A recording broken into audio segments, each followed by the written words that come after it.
Masih ingat Yesi mantan Ryan Dono? Dulu batal nikah gegara minta mahar sertifikat rumah. Begini kabarnya.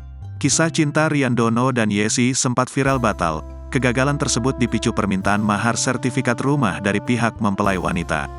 Setelah batal menjadi pasangan suami istri, Ryan Dono dan Yesi memulai hidup masing-masing.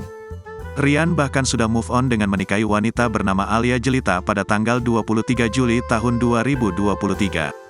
Lantas bagaimana nasib Yesi? Lama tak terdengar kabarnya, Yesi ternyata juga sudah move on.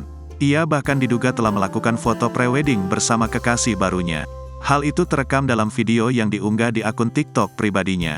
Yesi tampak memakai kebaya beluduru dengan model kutu baru.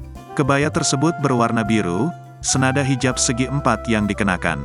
Yesi juga mengenakan kain jarik serta selendang berwarna kuning. Tak berapa lama, muncul momen Yesi bersama seorang pria. Sayangnya, Yesi enggan mempublikasi wajah sang kekasih. Ia hanya memperlihatkan sebagian tubuhnya. Laki-laki itu tampak memakai beskap warna biru, jarik, serta blangkon. Penampilan Yesi dan kekasihnya pun terlihat serasi. Belum diketahui apakah potret tersebut merupakan momen prewedding atau hanya foto biasa. Yesi mengaku sengaja merahasiakan sosok kekasihnya untuk menghindari pihak-pihak yang julid. Lewat balasan di kolom komentar, Yesi juga membantah isu balikan dengan mantan pacar. Ia merasa mantan merupakan masa lalu yang tak perlu ada komunikasi lagi. Download Tribun X sekarang, menghadirkan lokal menjadi Indonesia.